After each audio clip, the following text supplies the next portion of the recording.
Tá. Vamos dar início aí às apresentações da aula de hoje, tá? Ah, Francisco aí vai começar a falar um pouquinho sobre leis de Kirchhoff, né? Lei das tensões de Kirchhoff.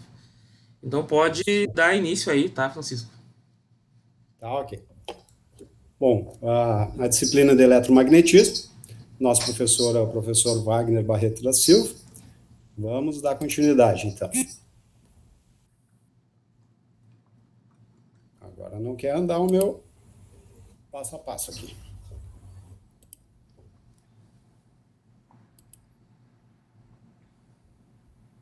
Aí. Ah, a teoria prática e a prática da aplicação das leis de Kirchhoff. Tá? Esse trabalho é em respeito aos circuitos elétricos, com ênfase na segunda lei de Kirchhoff, ou mais conhecida como lei das malhas, ou lei das tensões, ou lei Kirchhoff-Tension, em inglês. Né? Meu nome é Francisco, vamos continuar lá. Tá demorando. Esse aqui é o famoso Gustav Robert Kirchhoff, físico alemão, nascido em 1824, falecido em 1887. Ele criou essencialmente duas leis: a lei de Kirchhoff para circuitos elétricos e a lei de Kirchhoff para espectroscopia. A lei a respeito de circuitos elétricos, a gente vai ver aqui agora a segunda lei comigo e a primeira lei com o colega Gabriel. E essa lei aqui, espectroscopia, é em relação aos feixes de luz por prismas. Eu não cheguei a estudar direito, mas eram as tensões também que elas geravam, né? Algo assim. A teoria da lei de Kirchhoff de circuitos elétricos em relação à lei das malhas, as leis das tensões, ou também conhecida em vários livros aparece como LKT, é uma das mais importantes leis para entendermos circuitos. Essa lei se aplica tanto em circuitos de corrente contínua e também em correntes alternadas. É amplamente aplicado em circuitos elétricos, eletrônicos e microeletrônica. O que diz a segunda lei? Em suma, é a soma algébrica das tensões elétricas em um caminho fechado, ou malha fechada, tem que dar zero. É igual a zero.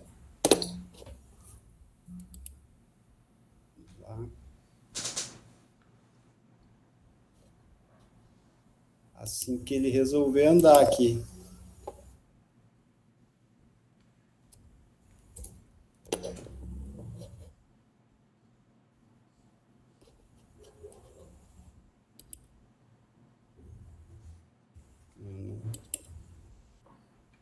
Travou aqui.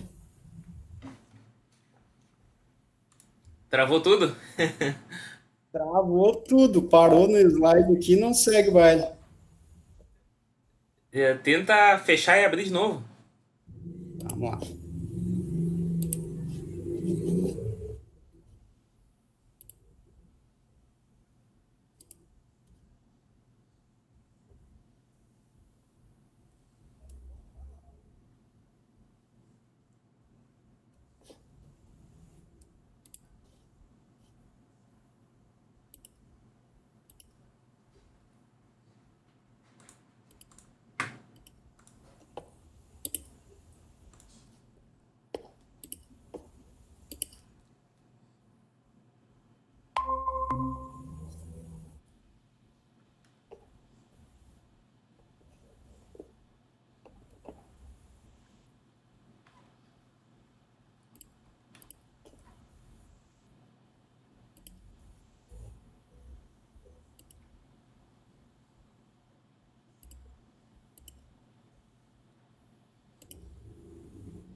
Aí.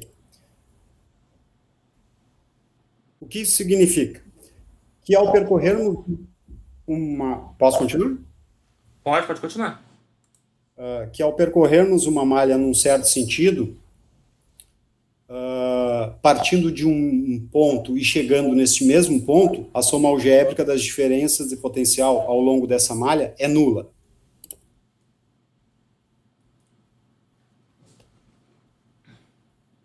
Para fazer a aplicação da segunda lei, a lei das malhas, nós precisamos ter conhecimento da lei de Ohm, que determina que a diferença de potencial entre dois pontos de um resistor é proporcional à corrente elétrica que estabelece nele.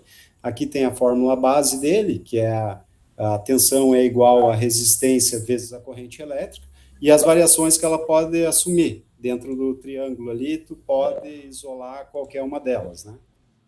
A gente vai precisar ter o conhecimento dela. E também conhecimento da lei dos nós, que é a primeira lei de Kirchhoff dos circuitos elétricos, que basicamente diz que a soma de todas as correntes que chegam a um nó do circuito deve ser igual à soma de todas as correntes que deixam este mesmo nó. Aqui, no caso, tem ali, ó, o desenho está explicando que a corrente I1 está entrando em um nó, a corrente gerando uma corrente I2, e aqui no caso eu botei a corrente subindo, entrando também. Então isso significa o quê? Que I1 é igual a I3 menos I2. E as variações que ela pode assumir nesse caso aqui, né? Se nós quisermos isolar I2, a gente vai ter I3 menos I1, ou I3 igual a I2 mais 1, que vai dar no mesmo, né? Vamos seguir aqui.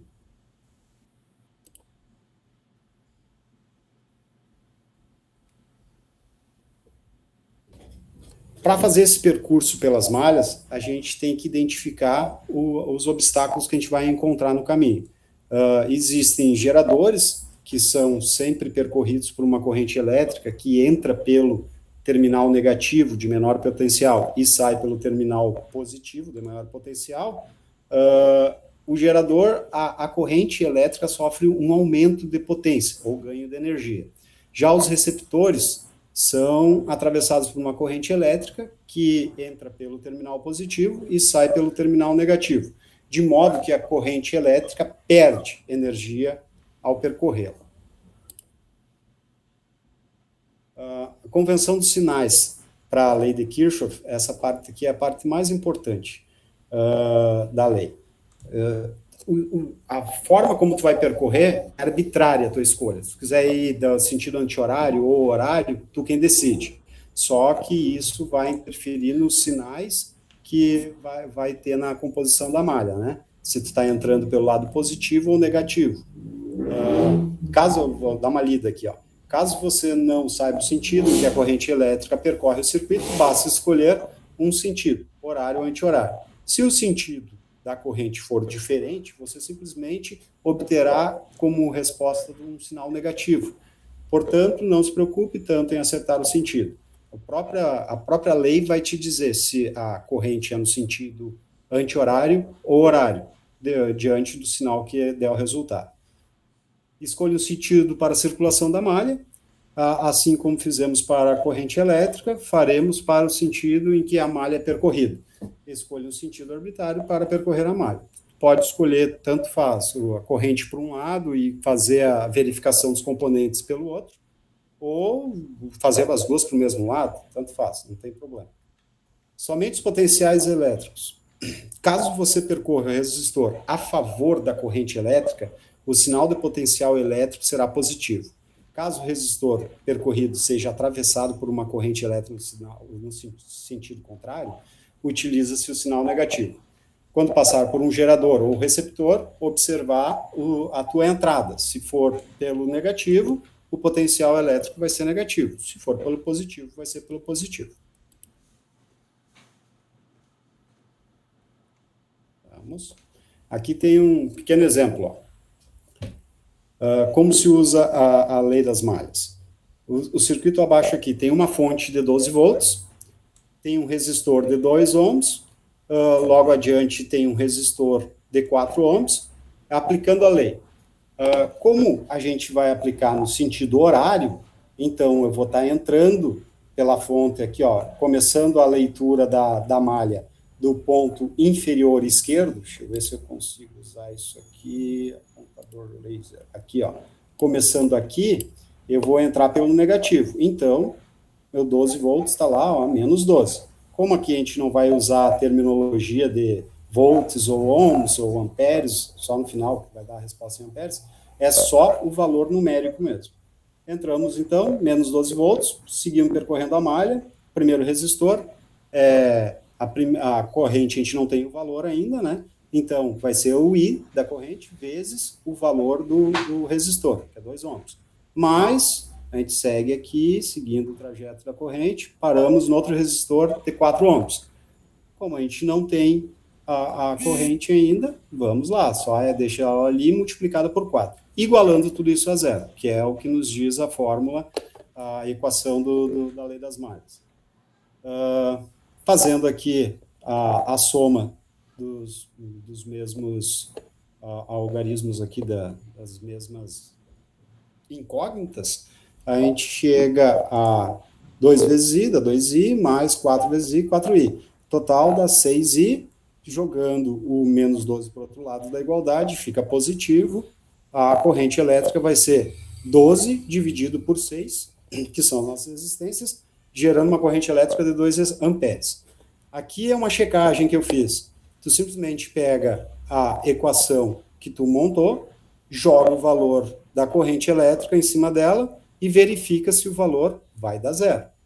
Correto, vai dar. Então, quer dizer que foi feito corretamente a leitura da malha. E a corrente elétrica, como deu sinal positivo, é naquele sentido mesmo, ela segue no sentido horário, e resultando o total de zero. Aqui foi uma versãozinha que eu encontrei para fazer a instalação de um LED. Por exemplo, tu compra um LED e tu sabe que tu não pode ligar ele direto numa bateria 12 volts, porque ele vai romper. A corrente dele é tabelada. Na hora que tu compra, tu já vai ter os valores dele lá. Esse aqui trabalha com uma corrente de 1,5 volts e uma tensão de 30 miliamperes. Aqui eu fiz a malhazinha, uma entrada de energia de 12 volts. Aqui está o ampere, o LED, com 1,5 volts de consumo e 30 miliamperes de corrente elétrica que ele necessita. Aqui eu coloquei no sentido anti-horário, porque eu já tinha feito os cálculos e eu vi que ele corre no sentido anti-horário. Vamos lá, então fazendo a leitura.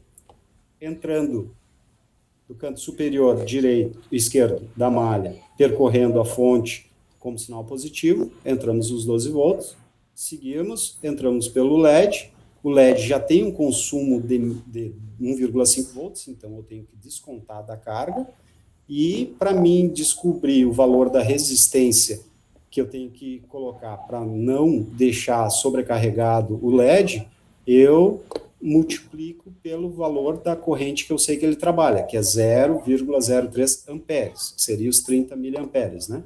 Então, fazendo os cálculos aqui, 12 menos 1,5 vai dar 10,5, e o menos 0,3 amperes vezes a resistência, que eu não sei qual que é ainda. Isolando a resistência, jogando 10,5 para o outro lado, fica menos 10,5 sobre menos 0,3. Vai me dar uma exigência de um resistor de 350 ohms, certo? Essa aqui é a forma de como se instalar esse LED, no caso. Ela tem várias versões de LED, valores de 2,6, 2,7, com outras tensões também. Esse aqui é uma malha um pouquinho mais complicada, em paralelo, e a distribuição dela tem duas fontes alimentando ela. Aqui a gente começa utilizando as leis dos nós, né? Primeiro a gente localiza o nó, verificamos onde é que está o nó, se encontra nesse ponto, na verdade ele está aqui e aqui também, mas a gente necessita só de um, como são somente duas malhas, é o mesmo nó. Aqui está a descrição do nó, né? A corrente elétrica está seguindo e ela se bifurca para a corrente elétrica I2 e para a corrente I3. Então, o que isso nos diz? Que um vem vindo, ele dissipou para I3 e para I2. Então, significa que I3 é igual a I2 igual a I1 menos I2. A partir disso aí, a gente já deixa a equaçãozinha montada aqui e vamos para a verificação da malha. Conforme aqui descrito, já coloquei que as a minha verificação vai ser no sentido horário da corrente elétrica e a verificação da malha também. Partindo do canto inferior, abaixo da bateria, entrando pelo campo negativo, menos 40 volts, percorrendo aqui, primeiro o resistor de 10 ohms, vezes I1, né? O I1 desce nessa malha fechada aqui, e encontra outro resistor de 30 ohms, está aqui, 30 vezes é positivo, né? Porque ele está seguindo no mesmo sentido da corrente, I1, e como esse mesmo resistor pertence à segunda malha também, e o I2 vem vindo ao contrário aqui, já pode ser colocado ele junto aqui, ó, menos 30 vezes I2. É esse valor aqui, porque tu sabe que ele está tanto descendo pela I1, como retornando pela I2. E depois o último resistor aqui, de 20 ohms, multiplicado, porque a corrente permanece sendo ainda I1. Igualado a zero. Aqui já foi feita a soma das variáveis, já foi colocado o menos 40 para o outro lado, é a nossa primeira equação. A malha B2, mesmo processo. Seguimos aqui, ó, sempre partindo da bateria, né, no caso, da alimentação, vindo por aqui, ó, do canto superior direito, entrando menos, sentido horário, menos 60, primeiro resistor de 60 ohms, que é o resistor 5 ali, é na corrente I2, subindo aqui, ela está fazendo essa volta, subindo aqui ela pega o resistor 3, que é de 30 ohms, vezes I2, e como da mesma forma foi colocado antes, o I1 já está descendo por aqui, ele tem que ser aplicado aqui também. E o nosso último resistor aqui é o resistor 4, 50 ohms vezes a I2, igualado a zero, já simplificado aqui, né? E jogado o valor de menos 60 para o outro lado. Esse aqui é o sistema que se gerou, agora aqui no próximo slide ele está ampliado. Aqui está ele. Aqui, para facilitar os cálculos, eu já dividi por 20 os dois, né? Não faz diferença, só para facilitar os números. Aqui tem várias formas de resolver um sistema, né? Pode ser isolando variáveis, pode ser por escalonamento, de qualquer forma. Aqui eu escolhi por fazer a soma entre as duas equações. Como nós temos duas equações e são duas variáveis, a gente vai achar um valor para uma delas. Vamos lá, aqui eu peguei, para facilitar, eu multipliquei esse 1,5 pelo valor de cima e o 3 pelo valor de baixo, para já conseguir eliminar o I1. É uma forma de resolver a equação. Ficando somente com o I2, faço o sistema de soma das duas equações, fico com 18,75 na I2 igual a 12. Fazendo aqui o isolamento do I2, que é a corrente I2, é 12 sobre 18,75. I2 fica igual a 0,64 amperes, decorrente na I2. Vamos lá. Aqui eu já utilizo o próprio sistema, eu posso pegar qualquer equação dessas aqui, e como eu já tenho o valor de I2, jogo o valor, peguei essa aqui, 13 menos 1,5 I2 igual a 2, e só coloquei o valor de I2 para achar o valor de I1. Fiz as substituições, chegamos a 2,96 dividido por 3, que dá I1 igual a 0,98666. Aqui é uma dízima. Pode ver que depois na checagem aqui fica faltando um décimozinho para bater os 40. A gente usa a lei dos nós, lá, a equação dos nós, que a gente já tinha visto lá no início da apresentação dessa malha aqui, ó.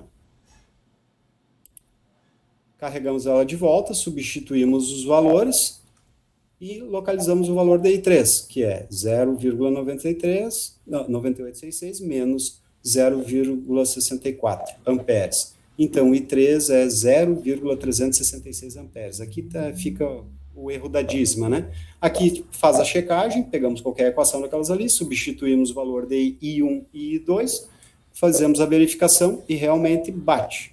O valor que nós tínhamos na equação era de 40, está fechando 40 aqui.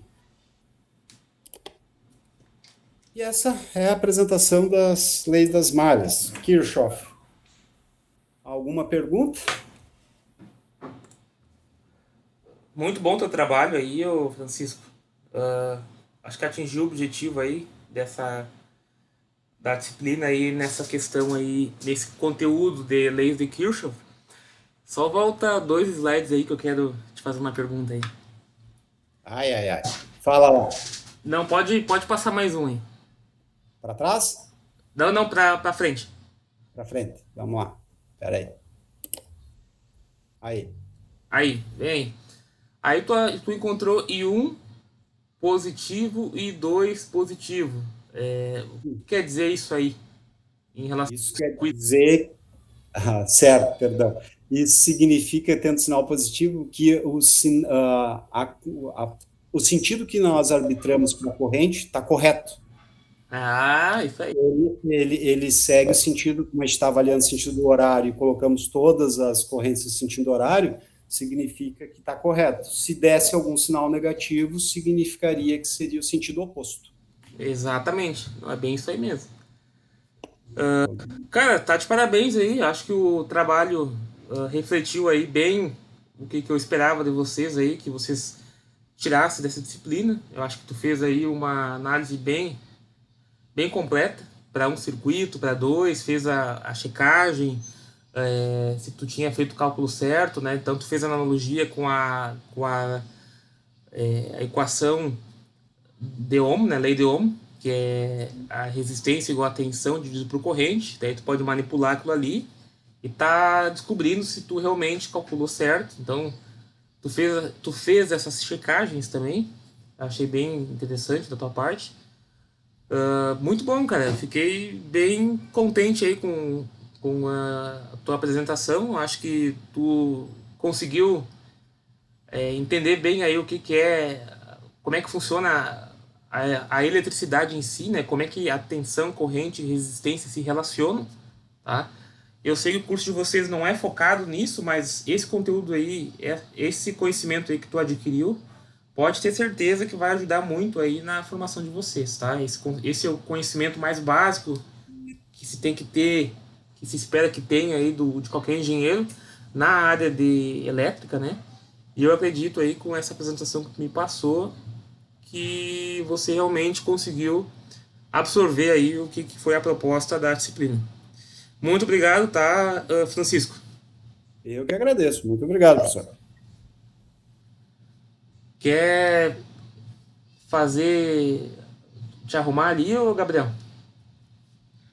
Vamos lá então, eu acho que eu devia ter começado primeiro, né? Acho que o Francisco colocou as expectativas muito lá em cima, mas vamos lá. Agora vai ter que manter o nível aí, né? É complicado. Mas, primeiramente, a minha voz tá ok, eu tô com o ventilador ligado, não sei se tá fazendo muito ruído. Não, tá bem tranquilo. Então beleza. Vou tentar aqui, vamos ver se vai dar certo.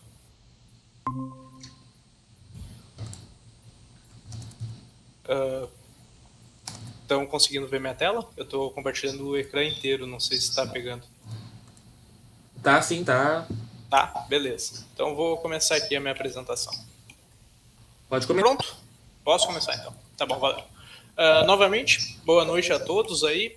O meu trabalho hoje ele vai ser sobre corrente elétrica. Eu vou apresentar aqui alguns conceitos, falar um pouco das leis e também das aplicações da corrente elétrica na nossa vida, né? O que, por sua vez, não é uma coisa tão difícil, já que a eletricidade aí, ela nos rodeia o nosso cotidiano, né? Desde ali, vamos a 1,5 séculos, um pouco mais, aí 2 séculos, ela vem crescendo, né? Ela vem colaborando para que a gente deixe para trás o velho e antiquado modo de vida aí da idade moderna, com as suas principais fontes de energia sendo carvão, vapor, etc. E ela está cada dia mais presente, né? Atrelada aí a nossa nova era da informação, cada vez mais ela nos rodeia. Então, vamos começar aí a nossa apresentação. Comecemos então pelo começo, né? Vou começar aqui conceituando o que seria corrente elétrica. Ela nada mais é do que o fluxo ordenado de cargas elétricas. Isso significa, então, que, por exemplo, não necessariamente um material que tenha cargas elétricas, ele terá uma corrente elétrica passando sobre ele. Para que a gente caracterize ali uma corrente elétrica, a gente tem que ter necessariamente um fluxo ordenado dessas partículas com carga elétrica. Ou então a gente precisaria ter um deslocamento de cargas dentro de um condutor, uma vez que exista a diferença de potencial elétrico, o famigerado DDP, né? Entre as extremidades. Aqui eu peguei um exemplo básico, né? A gente tem um circuito fechado aqui, imaginemos que isso aqui é um fio de cobre e a gente colocou aqui uma Duracell no meio. Temos então aqui um polo positivo, um polo negativo. Esse fio de cobre, vamos imaginar que a gente não tem essa bateria aqui. Esse fio de cobre, ele não deixa de ter cargas elétricas dentro dele. Porém, ele não tendo esse objeto aqui com uma extremidade positiva, uma extremidade negativa, o que acontece quando a gente pega um fio de cobre totalmente desencapado, sendo que ele não tem nada? Não acontece nada, porque ele não tem um fluxo ordenado de partículas, de cargas elétricas dentro dele.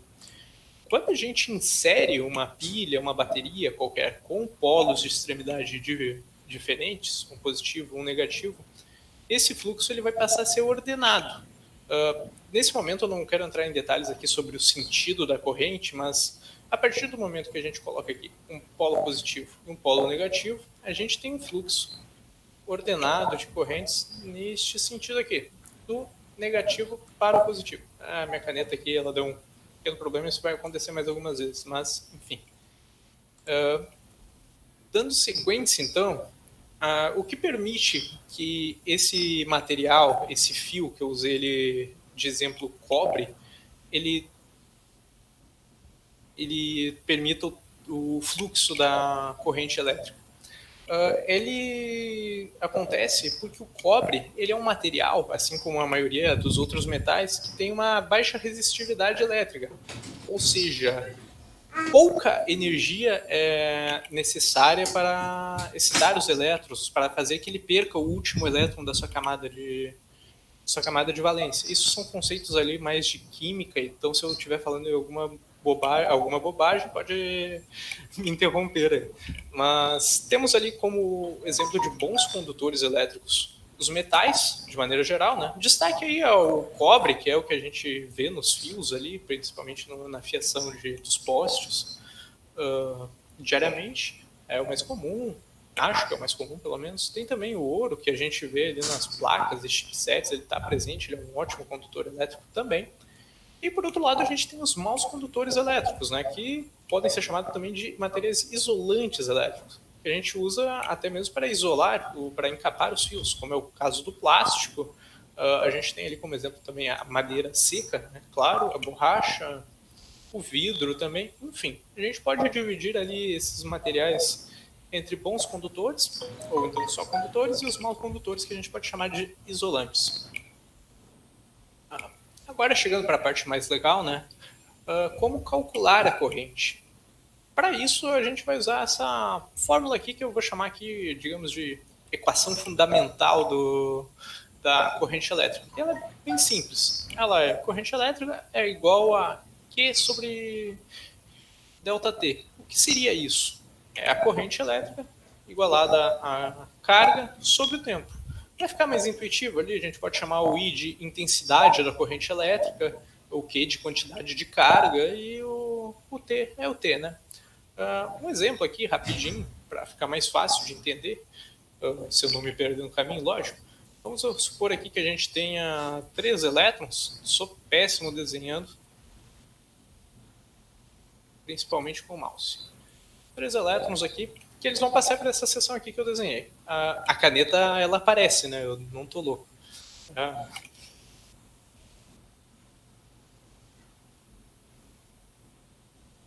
Enfim, espero que a caneta esteja aparecendo aí. Os elétrons vão tá aparecendo sim, Gabriel. Beleza. Os elétrons vão passar por essa seção aqui e vamos dizer que eles passam um intervalo de tempo de 2 segundos. Então, temos aqui 3 elétrons passando aqui em um intervalo de tempo de 2 segundos. qual seria a nossa intensidade da corrente? Bom, bem fácil, né?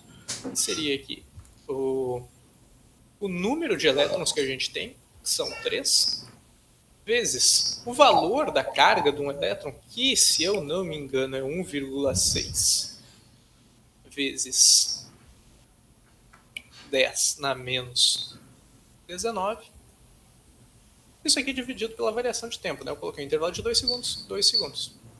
Aqui em cima a gente vai ter a carga em Coulomb, e aqui embaixo o tempo vai estar em segundos. Obviamente, fazendo essa continha aqui rapidinho, tem que 3 vezes 1,6 vezes 10 elevado na menos 19,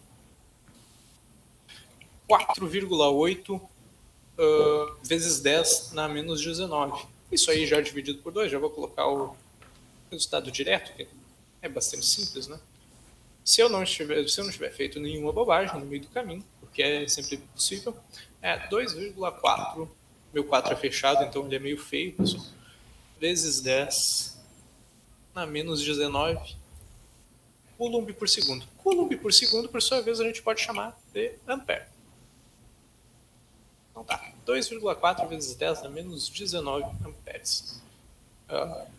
Seguimos aqui então. Tem um outro exemplo, que na verdade só muda o raciocínio, só inverte o raciocínio, né? Qual seria o tempo necessário, então, para que uma corrente elétrica de 2 amperes transportasse uma carga total de 10 coulombs? Então, a gente pega aqui a nossa equação, que eu chamei de equação fundamental, substitui os valores, né?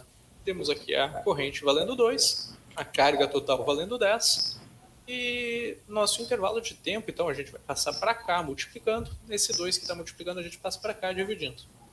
Temos aqui, então, 10 coulombs sobre 2 coulombs por segundo. A gente pode cortar tranquilamente esse coulomb aqui e essa unidade de tempo passar para cá. Então, daríamos um tempo de 5 segundos para a resposta do nosso exemplo. Continuando, então, pessoal, porque eu tinha falado lá que eu não ia me ater muito naquele momento ao sentido da corrente, é porque nós temos ali uma dualidade nos sentidos, digamos assim, do que seria o sentido que a gente usa convencionalmente, o sentido convencional, e o que seria o sentido real, da natureza da corrente. Comumente, ali, por convenção, a gente costuma utilizar ali que a carga sai do polo positivo para o polo negativo. Neste sentido. Opa, esse é o convencional, tá certo. Estou fazendo confusão. Ele sai do polo positivo e vai até o polo negativo. Entretanto, o sentido real ele é o contrário. Ele sai do polo negativo em direção ao polo negativo. E por que a gente adota esse sentido convencional aqui? Creio eu que seja, na verdade, por uma questão de facilitar o entendimento. E vejamos só, fazer desse lado aqui, na natureza aqui, fica mais fácil da gente visualizar que uma coisa sai do positivo e vai para o negativo. Aqui, por exemplo, uma rampa, temos um objeto aqui em cima, se a gente solta aqui da altura positiva, ele irá até a altura negativa, né? É mais fácil para o nosso cérebro entender que alguma coisa sai do positivo e vai até o negativo. Então seria só por isso, para facilitar o entendimento, no meu modo de ver, que a gente adota o sentido convencional, o sentido real. Se depois aí para complementar, no final ali podem chamar atenção. E, claro, temos também que levar em conta ali que a corrente ela pode alternar o sentido, né? Pode alternar seu sentido, bem como a sua intensidade. Quando acontece isso, a gente tem a corrente alternada. E aí nós temos ali a grande dicotomia da corrente elétrica, né? Os dois tipos de corrente. A corrente alternada e a corrente contínua. A corrente contínua, como o próprio nome leva a crer, é contínua. Ela mantém a intensidade e o seu sentido constantes com o tempo. O gráfico aqui que a gente teria dela seria o eixo da horizontal aqui sendo o tempo, né? Ela seria reta. Ela consistiria numa reta. Ela é constante. Então, não teria mistério quanto a isso. Uma vez que a alternada, como o próprio nome deixa bem claro, ela alterna periodicamente o seu sentido e a intensidade. tendo um gráfico ali que seria ali uma onda senoidal, se não me engano esse é o nome. E o que isso quer dizer? Por exemplo, se a gente tem aqui um circuito, dentro desse circuito a gente tem um elétron, uma carga qualquer, e vamos chamar positivo aqui um negativo. Essa carga aqui foi proposta nos primeiros estudos ali por Tesla, e essa carga não necessariamente teria que correr só em um sentido ali para servir a corrente elétrica. Ele poderia muito bem ir num sentido e voltar em outro sentido. Resumindo, seria isso, alterando assim seu sentido e caracterizando o que a gente tem como corrente alternada. No dia a dia, que eu peguei uns exemplos que eu creio estarem certos, a corrente alternada sendo a eletricidade que a gente usa nos nossos domicílios mesmo, a mais comum. E a corrente contínua aqui, como um exemplo, a gente pode pegar aquele circuito lá com a bateria que eu fiz no início, que é com a pilha, né? Fornece uma quantidade contínua de energia até que acabe. Isso aí, ela foi um tópico de grande debate nas 2 décadas finais do século XIX. Muito por causa desses caras aqui. E criaram basicamente uma dicotomia dentro do estudo de eletricidade. De um lado, nós temos Nikola Tesla, o grande defensor e entusiasta da corrente alternada, e do outro a gente tem Thomas Edison, que uma vez já foi patrão de Nikola Tesla, né? O Edison, devido ali a alguns interesses, provavelmente interesses econômicos dele, ou então pessoais, ele defendia o uso de corrente contínua sobre o uso da corrente alternada. Ele dizia que a corrente alternada ela era muito perigosa para o uso humano. Inclusive, reza a lenda que ele matava elefantes usando corrente alternada para mostrar quão perigosa era. Chegou, inclusive, a criar a cadeira elétrica usando a corrente alternada para demonstrar quão perigosa era. E, por sua vez, o Tesla ele defendia o uso da corrente alternada, que acabou se provando ser o que melhor atendeu, de maneira geral, o nosso uso agora no futuro. Que a gente usa geralmente ali nas nossas instalações elétricas é uma corrente alternada, uma corrente que o fluxo muda de sentido, interrompido, enfim. E isso muito graças ao Nikola Tesla, que infelizmente em vida não teve o reconhecimento necessário, não só pelos estudos na corrente alternada, mas também por toda a sua obra e trajetória.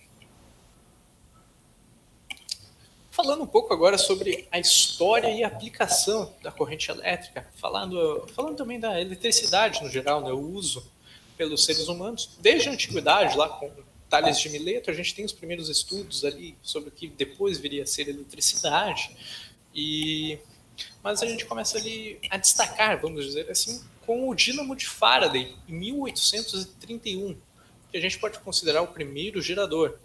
E de lá para cá, a gente teve muitas coisas, né? Teve a lâmpada de Serra, que era, na verdade, a inspiração de uma outra lâmpada de um inglês, que agora eu não vou lembrar o nome, que basicamente era um metal aquecido e que gerava luminosidade, mas também demandava uma quantidade de energia muito grande, esquentava o ambiente e tal, não era viável a utilização da lâmpada. A lâmpada de Serra é uma versão aperfeiçoada do modelo deste inglês, que eu não lembro o nome, mas depois, só em 1879, a gente foi ter o projeto de lâmpada incandescente de Edison, que, mesmo nos primeiros protótipos ali durando uma questão de poucos dias ou algumas horas, ela já era algo mais interessante a se usar, né? E ela é basicamente o esqueleto da lâmpada incandescente que a gente tanto usou até uma década atrás, não sei. Agora no Brasil, se eu não me engano, está banida, ou pararam de comercializar, mas ela dominou o mercado aí por um grande tempo, foi um grande avanço. Se foi Edison que criou, se foi alguma patente aí que ele roubou, aí já é uma outra questão, mas daremos o crédito aqui a ele. Também ali, né, na nossa área de transportes, não podia deixar de citar um motor elétrico de Davenport. David Portillo também é acreditado muitas vezes como o criador da locomotiva elétrica.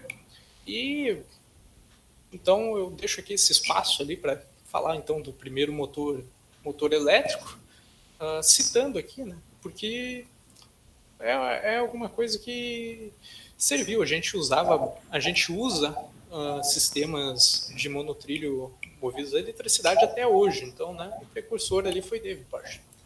Aqui embaixo eu deixei ali algumas coisas que a gente usa no dia a dia, né, que obviamente estão conectados de alguma forma à corrente elétrica. Temos ali as baterias, a eletricidade domiciliar, que eu já falei, todos os eletrônicos. Nesse momento a gente só está conseguindo fazer essa chamada porque a gente tem corrente elétrica chegando até nossos aparelhos para que eles possam funcionar.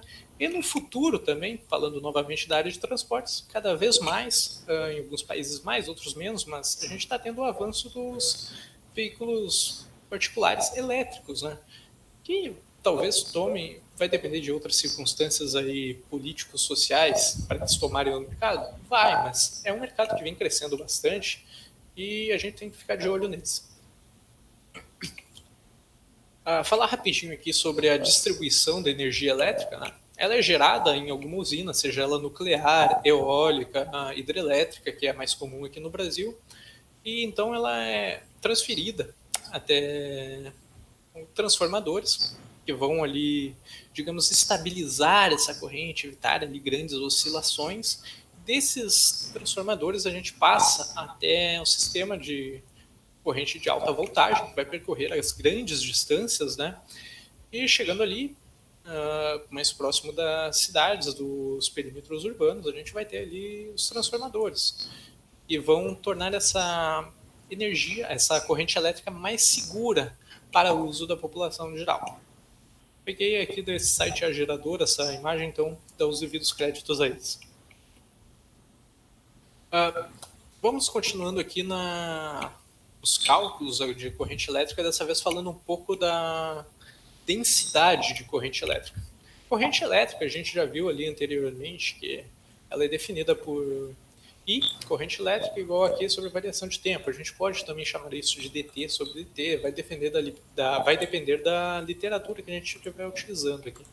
A fins de integrais, aqui a gente costuma ver as integrais em algum material ou outro, né? Aqui eu fiz uma pequena inversão aqui na fórmula.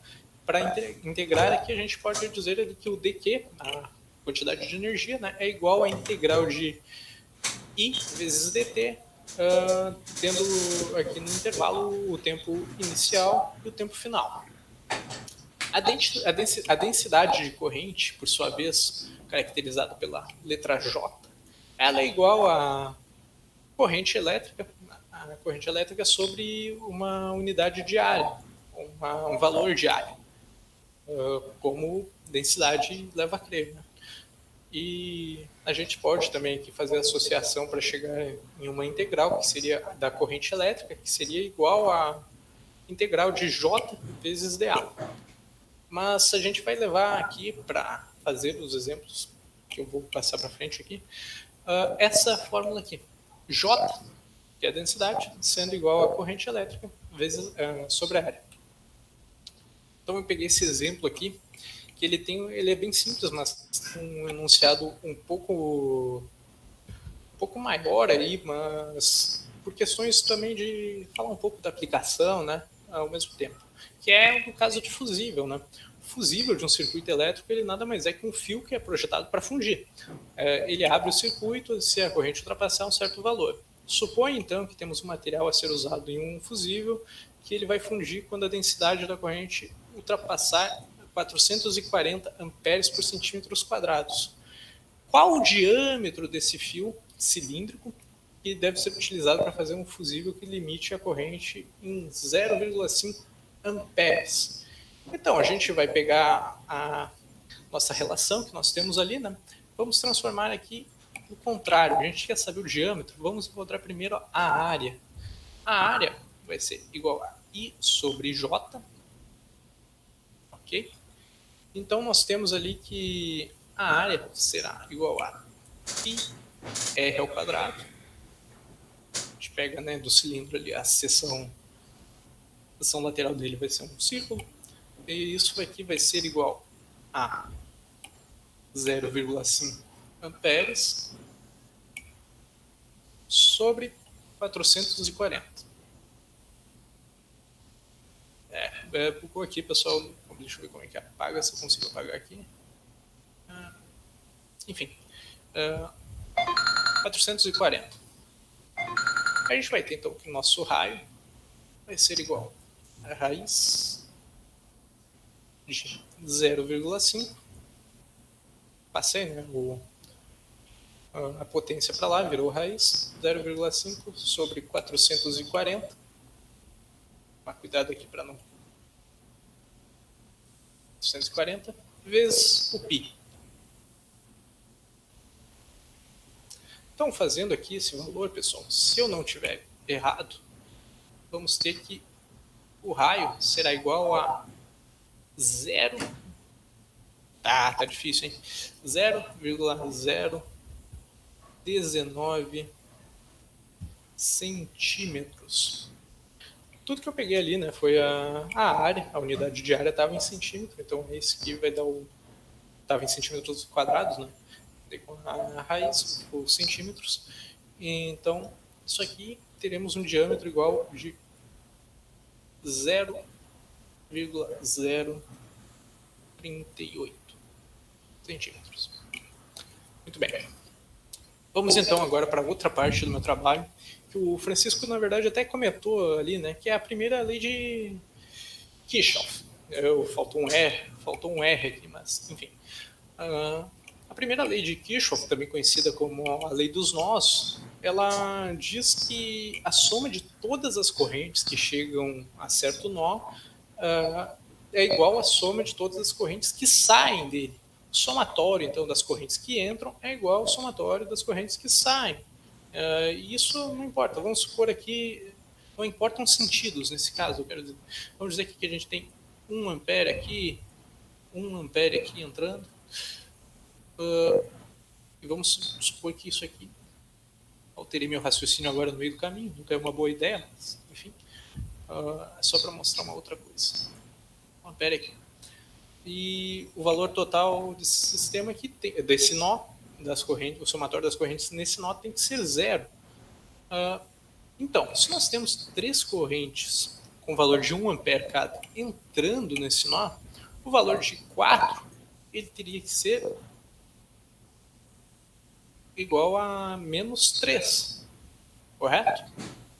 Então, por que eu representei isso aqui com um valor entrando? Só para mostrar que a representação gráfica e do valor ali, positivo ou negativo, ela pode variar conforme o referencial que a gente está pegando, né? A gente tem aqui 3 correntes entrando. Essa aqui, na verdade, não é uma corrente negativa que entra. Ou melhor, o que é uma corrente negativa que está entrando? Na verdade, ela é uma corrente que está saindo, né? Talvez tenha ficado um pouco confuso isso aí, mas é só para mostrar que pode ser calculado de forma diferente. E eu tenho mais um exemplo aqui, esse mais simples, mais fácil, bem parecido com o que o Francisco fez, né? A gente tem que I1, que é a quantidade que entra no nó, é igual a 4 amperes, e 3, que é uma das quantidades que sai do nó, amperes, e 2, por sua vez, ele não... a gente tem que achar. Então, fazendo aqui bem rapidinho, né? I1 a gente já tem ali que é 4. 4 amperes. Tá difícil. O tempo está acabando. 3 amperes mais I2. A gente vai passar nesse 3 que está aqui, desse lado somando, passar para lá. Diminuindo, a gente vai ter que I2. Então, é igual a 1 ampere. Tive que correr um pouquinho aqui no final, pessoal, então ficou meio apertado, mas seria isso, então, a princípio. Aqui estão algumas referências que eu usei. As imagens ali de pessoas, objetos, eu peguei da Wikipedia mesmo. Então, crédito a eles. E além de algumas referências pontuais ali que talvez eu tenha esquecido até de colocar, eu vi aqui, eu acho que eu esqueci, também eu me baseei muito no conteúdo visto em aula. Então, seria isso, pessoal. E vamos para as dúvidas. Muito bom aí teu trabalho também, Gabriel. Eu só fiquei pensando, né? Agora vocês viram como que é difícil ficar escrevendo com essas canetas, né? Nossa, mas é um sofrimento. Devem ter, assim, Cara, devem ter nas aulas assim falado, né? Bah, mas esse professor tem uma letra muito feia. mas que letra horrível. É Não, ruim. mas agora eu fui circular a Wikipédia, eu fiz um balão de gibi, de fala, sabe? Enfim, eu nunca mais julgo o professor que está escrevendo com caneta Eu virtual. não me arrisquei. Não foi uma ideia muito sábia de minha parte. Não, é difícil, cara, é difícil. Ainda que tu tá olhando pra onde tu tá escrevendo, né? Exatamente. Digitalizadora, Ruim, não. tu escreve em cima da mesa, né? Ou seja, tu escreve em cima da mesa e olha pra tela. Então é terrível, cara, é terrível. É difícil, cara. Difícil. Mas vamos lá então, volta aí uns slides aí também, ô, Gabriel. Quantos slides, professor? Bota lá naquele do sentido das correntes lá. Lá vem. Peraí, passei. Aqui, isso aí. Aí, é isso aí. O sentido da corrente, aí tu explicou bem, né? Só vou complementar o que tu falou, né? Não, vai lá, por favor. O sentido real é do mais, é do menos pro mais, porque, né, o sentido real ele visa explicar o fenômeno físico, né? O fenômeno físico esse aí é que o ponto onde tem mais elétrons, que são negativos, né, um ponto negativo, mais negativado, ele vai tender, né, a fazer com que esses elétrons vão para um ponto onde tem menos elétrons, um ponto mais positivo, né? E por isso que esse é o sentido real.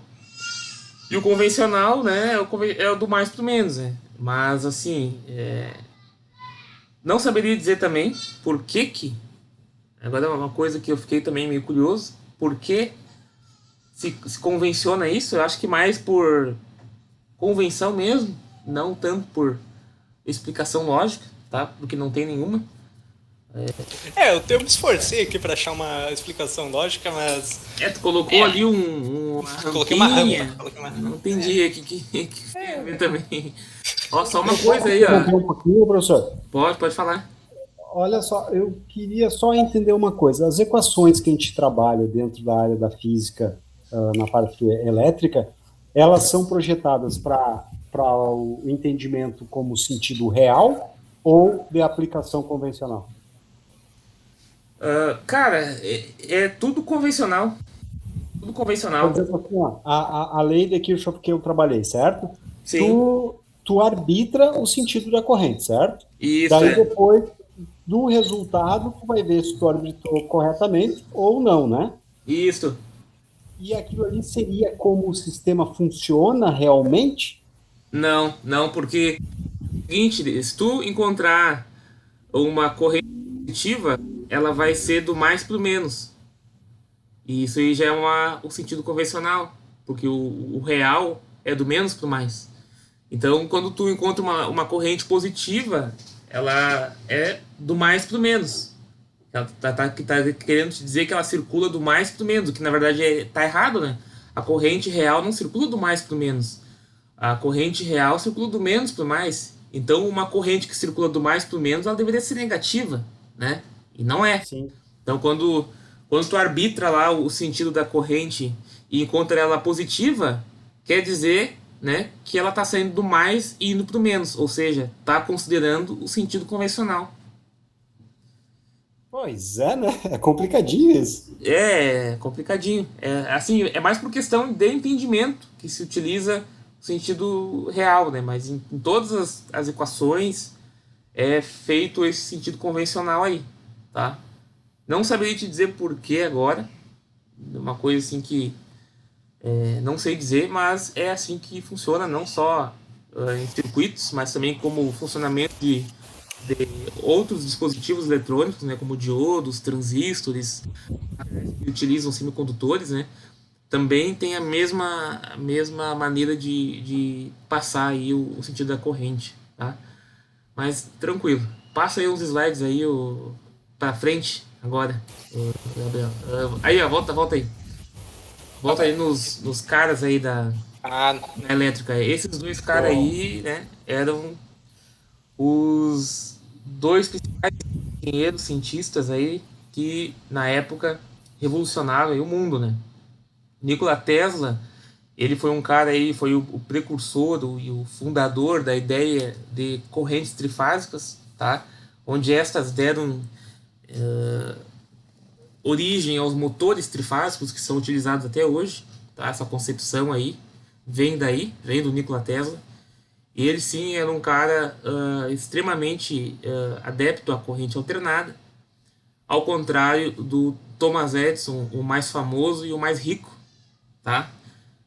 Bem mais rico. A corrente contínua. Thomas Edison, na época, ele era o rei, ele era o suprassumo. Se falasse de algum engenheiro eletricista, se falava de Thomas Edison. E Nikola Tesla, pelo contrário, era um desconhecido, era um qualquer. E ele morreu na pobreza.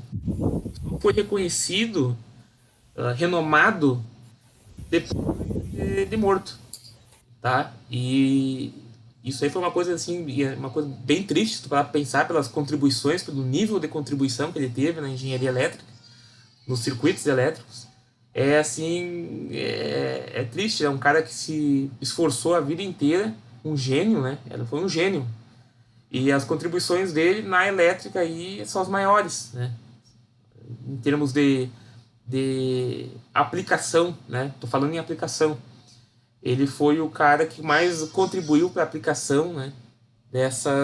Do que se tem hoje aí de motores elétricos, de corrente alternada, transformador, esses estudos aí partem aí de Nikola Tesla, tá? Pode passar aí. E AC/DC também é o nome de uma banda. Exatamente, eu ia fazer uma piadinha ali, né, que a dualidade ali entre Thomas Edison e Nikola Tesla, ela influenciou documentários, livros, filmes e tal, e daí eu ia falar ali, inclusive bandas australianas, mas eu acabei Sim. esquecendo ali no calor do momento. Uhum. Mas é isso mesmo, né? É bem Alternate agora eu não lembro como é que é corrente em inglês e Cid assim. Alternate current. Os motores E direct, corre. indirect current, isso. Os motores elétricos em carros já estão sendo utilizados, tá? Na Europa aí tem uma perspectiva aí de até 2024 ou 22, agora não me recordo. Já está com praticamente 100% da frota formada por carros de energia que funcionam a partir da energia elétrica e não mais a combustão. Tá? Isso é uma realidade já. A General Motors, ela é uma líder do mercado aí, né? Uma das maiores, né? Ela vem fazendo pesquisa na área de motores de relutância, tá? Motores que não utilizam ímãs, porque hoje as maiores jazidas de ímãs naturais ficam na China e os Estados Unidos não querem ficar dependendo da China, né? Por motivos óbvios. E hoje a gente tem bastante pesquisa, inclusive na UFSM, GPOC, Santa Maria, em cima desses motores de relutância variável, tá? Que já estão de olho aí. A General Motors, ela investe em universidades canadenses, e essas universidades canadenses já entraram em contato com alguns alunos do GPOC de Santa Maria, em virtude de algumas pesquisas aí bem interessantes nessa área aí de motores de relutância. Que da hora. Ficar dependendo aí de ímãs permanentes, né? Que é um motor hoje que possui o maior custo-benefício, né? Não é o melhor motor em questão de torque e velocidade, porém é o motor que tem o melhor custo-benefício. Então, para quem gosta de carro a combustão, saiba que os dias estão contados, pode-se dizer assim, tá? Aqui no Brasil, com certeza, essa realidade aí não se concretiza aí nesse tempo que eu comentei, né? Vai demorar mais tempo para chegar aqui, essas tecnologias, mas Na Europa é algo aí que já tem planos aí para até 2024, se eu não estou enganado, já está dentro da frota. Aqui no Brasil tem. A gente tem algum estudo, alguma perspectiva ali se a gente tem potencial de geração elétrica para abastecer essa demanda? Uma demanda ali que. Não, com certeza tem, né? A gente tem aqui água e sol abundante, né? Sol este que não tem na Europa. Com Aqui ela certeza. vem crescendo cada vez mais, ela vem crescendo cada vez mais de forma exponencial, dá para se dizer assim. Então, a energia solar, ela promete aí tá, acho que é mais uns 10 anos batendo de frente já com a geração de usinas hidrelétricas, né? Cada ano que passa aí aumenta exponencialmente o número de novas centrais geradoras, né? Que é quando um cliente, uma consumidora residencial, por exemplo, acaba fazendo a aquisição de um kit fotovoltaico. O ano passado já se teve aí um aumento de 5% da geração fotovoltaica, né? Geração de energia solar. E esse ano as perspectivas são melhores ainda, né? Em prol aí da uma possível vacinação ainda no primeiro semestre do ano. Então o pessoal já tende a não ficar tão resguardado, né, em questão de estar fazendo um investimento um pouco alto nesse sentido aí. Então energia no Brasil aí, com certeza a gente estava saturados, né? O sistema de geração e distribuição de energia elétrica no Brasil já estava chegando a limites aí próximos de 100%. Com essa crescente da energia solar, vem desafogando, vem dando alternativas, né? E isso aí com certeza faz o país se desenvolver, faz mais fábricas, mais indústrias virem para o Brasil, porque tem energia, né? Os valores de energia não vão crescer mais tanto como vinham crescendo, né? E essas questões de bandeiras tarifárias, isso aí, né? Essas questões aí. Pode passar uns slides aí, Gabriel. Volta um aí. Esse da usina ali que tu colocou. Ah, tá. Aí. Aí é um modelo aí, né, de como que funciona o sistema de distribuição, de geração, transmissão e distribuição de energia elétrica, tá? Aí tu pegou um exemplo de uma usina central hidrelétrica, né? Na verdade é genérico ali, né? Tem a nuclear e eólica no fundo. Isso, é bem genérico, Isso aí. E tá certo isso aí, é bem isso aí mesmo, né? Tem a geração, depois passa para o transformador, onde ele eleva o nível de tensão aí a 200 mil volts, 300 mil, 500 mil volts, para que se possa diminuir o tamanho, a bitola dos cabos, quando se faz a transmissão, né? Porque senão a gente tem muita perda por efeito Joule. E por isso que se tem essa elevação de tensão. Enquanto essa energia está sendo transmitida aí em linhas de transmissão aí de quilômetros, né? Centenas de quilômetros, se consegue reduzir aí as perdas quando se tem um nível de tensão mais elevado. Quando essas linhas de transmissão abastecem, né, chegam próximo de uma cidade, né, de uma zona urbana, é feito um rebaixamento de tensão através de uma subestação, né? Nesse rebaixamento aí, o nível de tensão fica em torno aí de 13.800 volts.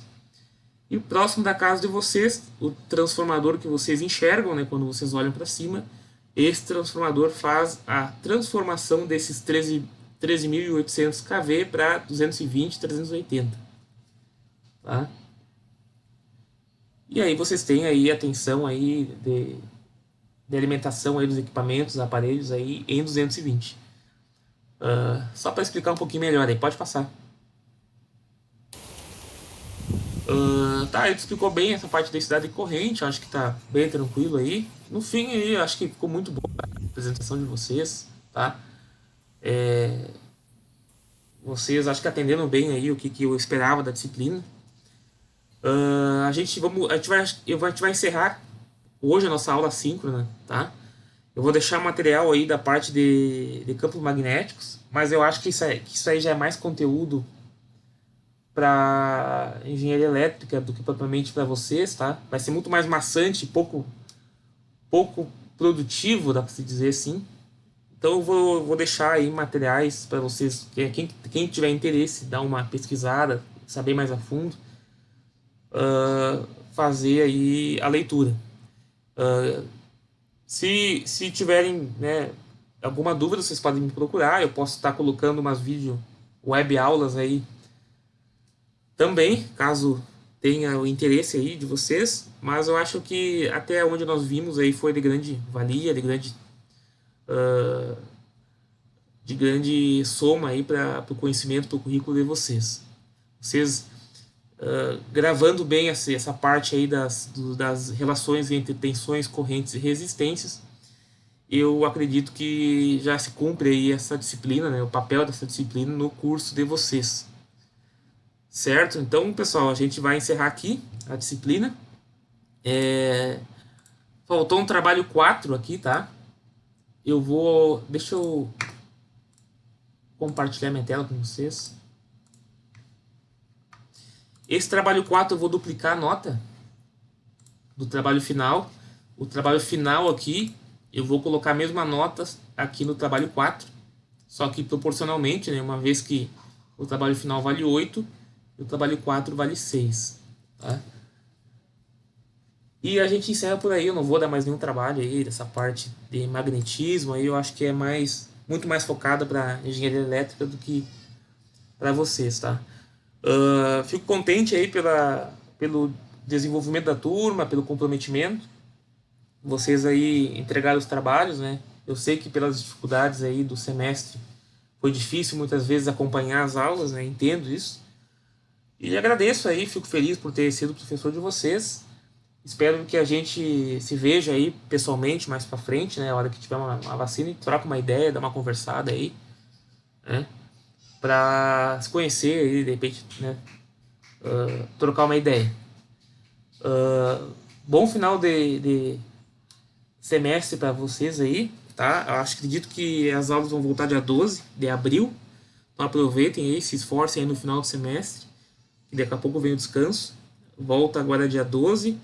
E pelo que me foi passado, vai ser ainda à distância, tá? Infelizmente, esse semestre próximo vai ser à distância, 2021/1, né? Que a gente está vivendo aqui, tá terminando 2020/2. Então, 2021/1 vai ser à distância. Mas pode ser que em reuniões aí da reitoria da universidade consiga se flexibilizar isso aí ou fazer um retorno gradual aí a partir da metade do semestre, enfim. Mas o que foi me passado que o semestre inteiro vai ser EAD. Algumas coisas boas ficam, acredito, né, que é essa parte de gravação de aula, os PDFs exportados aí do quadro, são pontos positivos que acho que no presencial vocês não vão ter. Então não é de tudo ruim, assim, as aulas à distância, tá, pessoal? Então, obrigado aí pela atenção de vocês. A gente conversa aí quando voltar ao normal, tá? Se alguém tiver algum comentário da disciplina, sinta-se à vontade aí. Eu encerro a aula aí de hoje aí com as apresentações de vocês. A hora que tiver liberado, fazer um churrascão, professor.